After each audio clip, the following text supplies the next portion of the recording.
Hello students, आज हम कक्षा 7 सामाजिक विज्ञान में सामाजिक एवं राजनीतिक जीवन भाग 2 की पहले पाठ समानता को जानेंगे। तो देखिए, भारत एक लोकतंत्री देश है और कक्षा 6 में हमने लोकतंत्री सरकार के मुख्य तत्वों जैसे लोगों की भागीदारी, संघर्षों का शांतिपूर्ण समाधान, समानता और न्याय को पढ़ा था। समानता लोकतंत्र की मुख्य विशेषता और इसकी कार्यप्रणाली के सभी पहलुओं को प्रभावित करती है।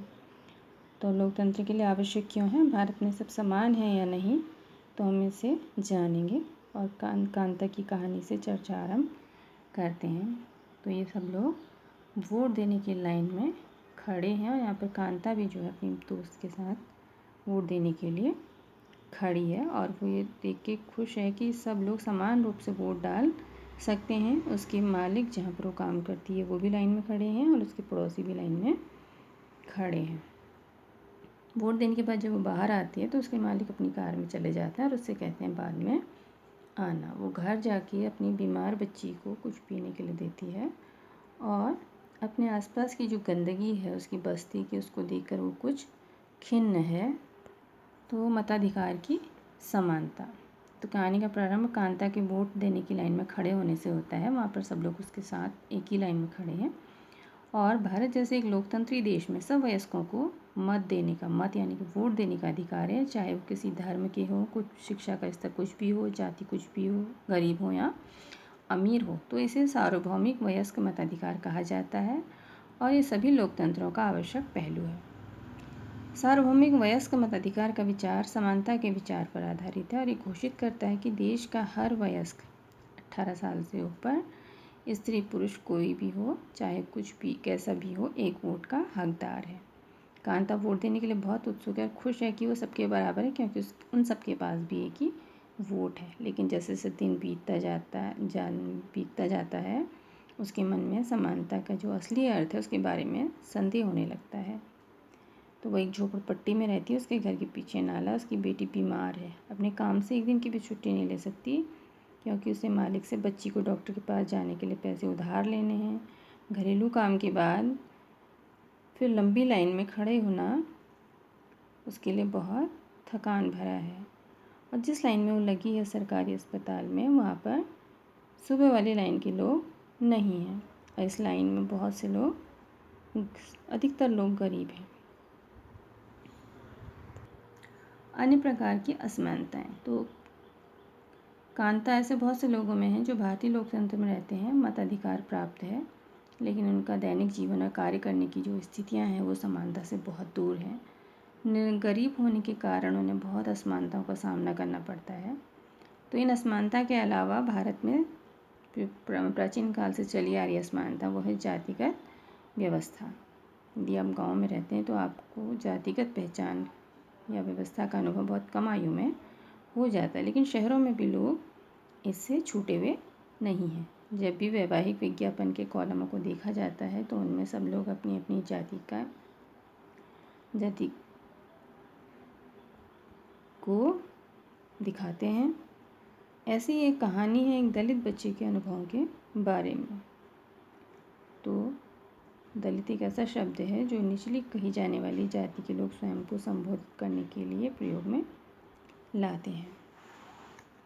ओम प्रकाश वाल्मीकि प्रसिद्ध दलित लेखक हैं। तो अपनी आत्मकथा यानी अपनी कथा एक जूठन नाम से, तो उसमें वो लिखते हैं कि वो जब अपने स्कूल में जाते थे तो वहाँ पर उन्हें बहुत पीछे बैठना पड़ता था और उन्हें वो लंबा चौड़ा मैदान साफ करना पड़ता था। चूँकि वो बच्चे थे तो इस तरह को नहीं रोक सके, लेकिन जब उनके पिता ने उनको ऐसा करते हुए देखा तो उन्होंने उसका विरोध किया और पूरे एक विश्वास के साथ उसका विरोध किया उन्होंने। और दूसरी कहानी है जो एक ऐसी घटना पर आधारित है जो भारत के एक बड़े शहर में घटी और देश के अधिकांश भागों में ऐसा होना सामान्य बात है। तो ये कहानी श्रीमती और श्री अंसारी की है जो शहर में किराए पर मकान लेना चाहते थे, लेकिन प्रॉपर्टी डीलर के साथ वो बहुत जगह गए तो लेकिन उनका नाम सुनते ही मकान देने का उन्होंने न देने का बहाना कर दिया। तो प्रॉपर्टी डीलर ने जब उनका नाम बदलने का प्रस्ताव रखा तो उन्होंने ऐसा नहीं चाहा और 1 महीने ढूंढने के बाद उन्हें किराए का एक मकान मिला। तो ये सब क्या है, ये मानवीय गरिमाएं हैं। तो प्रायः कुछ लोगों के साथ असमानता का व्यवहार इस कारण होता है कि उनका जन्म किस जाति, लिंग या धर्म में हुआ, वो उच्च वर्ग के हैं या मध्यम वर्ग के। तो ओम प्रकाश वाल्मीकि और अंसारी परिवार के साथ असमानता का व्यवहार जातिगत और धर्मगत कारणों से हुआ। तो जब लोगों के साथ असमानता का व्यवहार होता है तो उनके सम्मान को बहुत ठेस पहुंचती है। हमें यदि कोई बुरे ढंग से व्यवहार करे तो हमें बहुत बुरा लगता है, हमें आप लोगों को बच्चा समझ के कुछ ऐसी बात कही तो आप लोगों को भी बुरा लगता है। तो वो तो बड़े लोग थे और उनको उनकी गरिमा को बहुत ठेस पहुंची। तो ये सब नहीं होना चाहिए। आज भी हमारे समाज में कहीं कहीं ऐसा होता है। तो वे भी इसी सम्मान के अधिकार हकदार थे जो अन्य किसी व्यक्ति को मिलती है। भारतीय लोकतंत्र में समानता। भारतीय संविधान सब व्यक्तियों को समान मानता है। इसका अर्थ है कि देश के व्यक्ति, चाहे वो पुरुष हो या स्त्री, किसी भी जाति के हों, शैक्षिक और आर्थिक पृष्ठभूमि से संबंध रखते हों, वे सब समान माने जाएंगे। लेकिन हम ये नहीं कह सकते कि ऐसा करने से असमानता ख़त्म हो गई। ये ख़त्म नहीं हुई, लेकिन फिर भी भारतीय संविधान में सब व्यक्तियों की समानता के सिद्धांत को मान्य किया गया है। वहाँ पर सब लोग जो हैं उनके संविधान की नज़र में समान हैं। पहले भेदभाव और दुर्व्यवहार के से लोगों की रक्षा करने के लिए कानून नहीं था, लेकिन अब अनेक कानून हैं जो लोगों के सम्मान और उनके साथ समानता के व्यवहार को सुनिश्चित करने के लिए मौजूद हैं। समानता को स्थापित करने के लिए संविधान में जो प्रावधान है, जो कानून है, उसमें कुछ हैं। पहला, कानून की दृष्टि में हर व्यक्ति समान है। इसका मतलब है कि हर व्यक्ति को देश के राष्ट्रपति से लेकर कांता जैसी घरेलू काम की नौकरी करने वाली महिला, सभी को एक ही जैसे कानून का पालन करना है। दूसरा, किसी भी व्यक्ति के साथ उसके धर्म, जाति, वंश, जन्म स्थान और उसके स्त्री या पुरुष होने के आधार पर भेदभाव नहीं किया जा सकता। तीसरा, हर व्यक्ति सार्वजनिक स्थानों पर जा सकता है। सार्वजनिक यानी कि जो सबके लिए होते हैं, जिसमें खेल के मैदान, होटल, दुकानें, बाजार आदि सम्मिलित हैं। सब लोग सार्वजनिक कुओं, सड़कों, नहाने की घाटों का उपयोग कर सकते हैं। और चौथा, अस्पृश्यता का उन्मूलन कर दिया गया, यानी छुआछूत को नष्ट कर दिया गया है। तो शासन ने संविधान द्वारा मान्य किए गए समानता के अधिकार को दो तरह से लागू किया है। पहला, कानून के द्वारा, और दूसरा, सरकार की योजनाओं व कार्यक्रमों द्वारा सुविधाहीन समाजों की मदद करके। तो भारत में ऐसे अनेक कानून हैं जो व्यक्ति के समान व्यवहार प्राप्त करने के अधिकार की रक्षा करते हैं। कानूनों के साथ साथ सरकार ने उन समुदायों जिनके साथ सैकड़ों वर्षों तक असमानता का व्यवहार हुआ, उनका जीवन सुधारने के लिए अनेक कार्यक्रम और योजनाएं लागू की। तो इस दिशा में सबसे पहला कदम था मध्याह्न भोजन की व्यवस्था। ये कार्यक्रम सभी सरकारी प्राथमिक स्कूलों के बच्चों को दोपहर का भोजन स्कूल द्वारा दिया जाता है। यह योजना भारत में सर्वप्रथम तमिलनाडु राज्य में प्रारंभ की गई और 2001 में उच्चतम न्यायालय ने सभी राज्य सरकारों को इसे अपने स्कूलों में 6 माह के अंदर आरंभ करने के निर्देश दिए। तो इससे काफ़ी अच्छे प्रभाव हुए। दोपहर का भोजन मिलने के कारण गरीब बच्चों ने अधिक संख्या में स्कूलों में प्रवेश लेना और नियमित रूप से रोज़ स्कूल आना शुरू किया। पहले बच्चे खाना खाने घर जाते थे और वापस नहीं लौटते थे, लेकिन जब उनको मध्याह्न भोजन मिलने लगा तो वो रोज़ स्कूल आने लगे, उपस्थित रहने लगे। और वे माताएं जिन्हें अपना काम छोड़कर दोपहर को बच्चों को खाना खिलाने घर आना पड़ता था, अब वो ऐसा नहीं करती हैं। इसके अलावा स्कूल में सब बच्चे एक साथ खाना खाते हैं, तो उनके बीच में जातिगत पूर्वाग्रह भी कम हुए हैं। निर्धन विद्यार्थियों की भूख मिटाने में भी ये कार्यक्रम ने सहायता की है। यद्यपि शासकीय कार्यक्रम बहुत सारे जो अवसरों की समानता बढ़ाने में महत्वपूर्ण भूमिका निभा रहे हैं, मध्याह्न भोजन कार्यक्रम ने निर्धन बच्चों का स्कूलों में प्रवेश और उनकी उपस्थिति बढ़ा दी, लेकिन फिर भी इस देश में वे स्कूल जहां अमीरों के बच्चे जाते हैं उन स्कूलों से बहुत अलग हैं।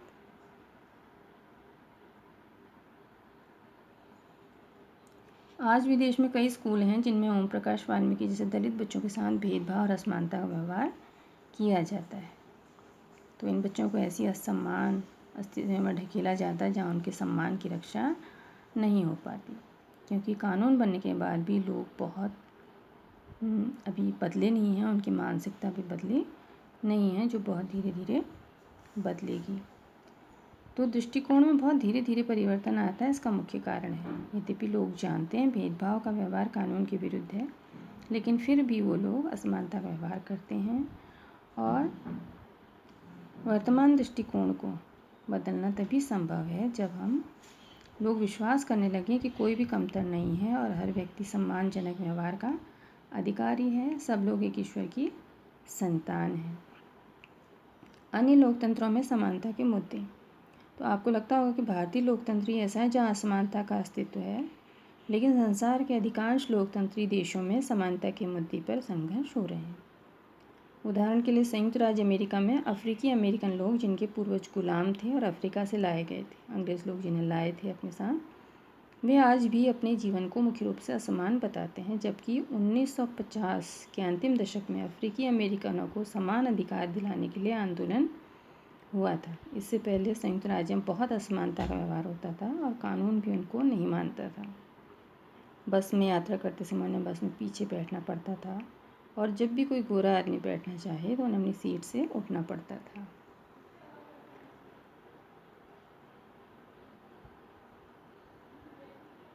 लेकिन रोज़ा पार्क्स एक अफ्रीकी अमेरिकन महिला थी। 1 दिसंबर 1955 को दिन भर काम करके थक जाने के बाद बस में उन्होंने सीट एक गोरे व्यक्ति को देने से मना कर दिया। उस दिन उनके मना करने से अफ्रीकी अमेरिकनों के साथ असमानता को लेकर एक विशाल आंदोलन प्रारंभ हुआ, जो नागरिक अधिकार आंदोलन, सिविल राइट्स मूवमेंट कहलाया। 1964 के नागरिक अधिकार अधिनियम ने नस्ल, धर्म और राष्ट्रीय मूल के आधार पर भेदभाव को निषेध किया। अफ्रीकी अमेरिकन बच्चों के लिए सब स्कूलों के दरवाजे खोले गए और उन्हें उन अलग स्कूलों में नहीं जाना पड़ा जो विशेष रूप से केवल उन्हीं के लिए खोले गए थे। इसके बावजूद भी अधिकांश अफ्रीकी अमेरिकन गरीब हैं। अफ्रीकी अमेरिकन बच्चे केवल ऐसे स्कूलों में प्रवेश लेने की सामर्थ्य रखते हैं जहाँ कम सुविधाएं हैं और कम योग्यता वाले शिक्षक हैं, जबकि गोरे विद्यार्थी निजी स्कूलों में जाते हैं या उन क्षेत्रों में रहते हैं जहाँ के सरकारी स्कूलों का स्तर निजी स्कूलों जैसा ही ऊंचा। भारत के संविधान के अनुच्छेद 15 के अंश धर्म, मूल वंश, जाति, लिंग या जन्म स्थान के आधार पर विभेद का प्रतिषेध, जो भेदभाव हो रहा है उसका प्रतिरोध किया गया है। राज्य किसी नागरिक के विरुद्ध केवल धर्म, मूल वंश, जाति, लिंग, जन्म स्थान या इनमें से किसी के आधार पर कोई विभेद नहीं करेगा। विभेद यानी भेदभाव नहीं करेगा। कोई नागरिक केवल धर्म, मूल वंश, जाति, लिंग, जन्म स्थान या इनमें से किसी के आधार पर दुकानों, सार्वजनिक भोजनालयों, होटलों और सार्वजनिक मनोरंजन के स्थानों में प्रवेश या पूर्णतः या भागतः राज्य निधि से पोषित या साधारण जनता के प्रयोग के लिए समर्पित कुओं, तालाबों, स्नान घाटों, सड़कों और सार्वजनिक समागम के स्थानों के उपयोग के संबंध में किसी भी निर्योग्यता, दायित्व, निर्बंधन या शर्त के अधीन नहीं होगा। किसी भी देश को पूरी तरह से लोकतंत्री नहीं कहा जा सकता। हमेशा से ऐसे समुदाय और व्यक्ति होते जो लोकतंत्र को नए अर्थ देते हैं और अधिक से अधिक समानता लाने के लिए नए नए सवाल उठाते हैं। तो इसके केंद्र में वो संघर्ष है जो सब व्यक्तियों का समानता और सम्मान दिलाने का पक्षधर है। तो क्या सब व्यक्तियों की समानता और उनके आत्मसम्मान को ऊंचा रखने की भावना को लोग स्वीकार कर रहे हैं या नहीं? स्वीकार तो करना ही चाहिए, क्योंकि हर मनुष्य समान है, हर प्राणी समान है। अभी अभ्यास है, लोकतंत्र में सार्वभौमिक वयस्क मताधिकार क्यों महत्वपूर्ण है। बॉक्स में दिए गए संविधान के अनुच्छेद 15 के अंश को पुनः पढ़िए और 2 ऐसे तरीके बताइए जिनसे अनुच्छेद असमानता को दूर करता है। ओम प्रकाश वाल्मीकि का अनुभव अंसारी दंपति का अनुभव किस प्रकार मिलता है। कानून के सामने सब व्यक्ति बराबर है, इस कथन से आप क्या समझते हैं, आपके विचार से लोकतंत्र महत्वपूर्ण क्यों है। दिव्यांग जन अधिकार अधिनियम 2016 के अनुसार उनको समान अधिकार प्राप्त है। समाज में उनकी पूरी भागीदारी संभव बनाना सरकार का दायित्व है। सरकार को उन्हें निःशुल्क शिक्षा देनी है और विकलांग बच्चों को स्कूलों की मुख्य धारा में सम्मिलित करना है। कानून यह भी कहता है कि सभी सार्वजनिक स्थल जैसे भवन, स्कूल आदि में ढलान बनाए जाने चाहिए जिससे वहाँ विकलांगों के लिए पहुँचना सरल हो। तो चित्र को देखिए और इस बच्चे के बारे में सोचिए जिसे सीढ़ियों से नीचे लाया जा रहा है। क्या आपको लगता है इस स्थिति में उपयुक्त कानून लागू किया जा रहा है? वह भवन में आसानी से आ जा सके उसके लिए क्या करना आवश्यक है? उसे उठाकर सीढ़ियों से उतारा जाना उसके सम्मान और उसकी सुरक्षा को कैसे प्रभावित करता है? तो ये पहले प्रश्न का उत्तर है। लोकतंत्र में सार्वभौमिक वयस्क मताधिकार भारत के सभी नागरिकों को प्राप्त है। यह समानता के विचार पर आधारित है। इसके माध्यम से भारत का प्रत्येक नागरिक अपने प्रतिनिधि का चुनाव करता है। प्रश्न 2 था, बॉक्स में दिए गए संविधान के अनुच्छेद तो इसका उत्तर है संविधान के अनुच्छेद 15 के अंश के 2 तरीके जिनसे ये अनुच्छेद असमानता को दूर करता है। किसी भी नागरिक के विरुद्ध राज्य केवल धर्म, मूल, वंश, जाति, लिंग, जन्मस्थान या इनमें से किसी के आधार पर कोई विभेद नहीं करेगा। कोई भी नागरिक केवल धर्म, मूल, वंश, जाति, लिंग, जन्मस्थान में से किसी भी आधार पर दुकानों, सार्वजनिक भोजनालयों, होटलों और सार्वजनिक मनोरंजन के स्थानों में किसी भी निर्योग्यता, दायित्व या शर्त के अधीन नहीं रहेगा।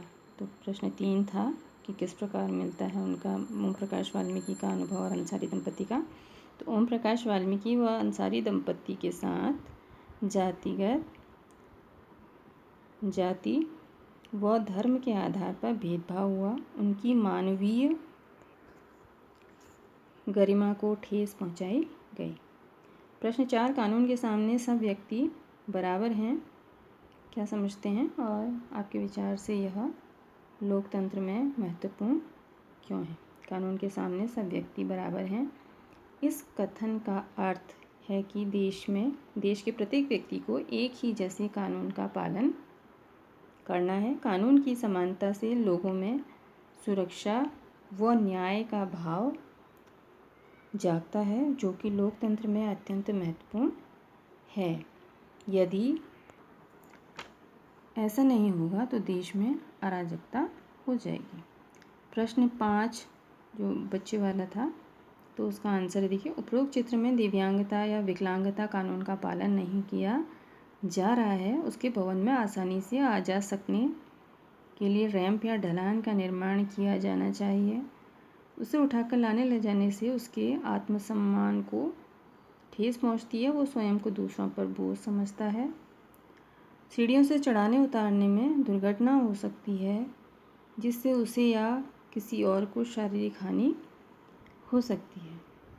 तो आप लोग उसको अच्छे ढंग से पढ़िएगा, करिएगा और समझिएगा।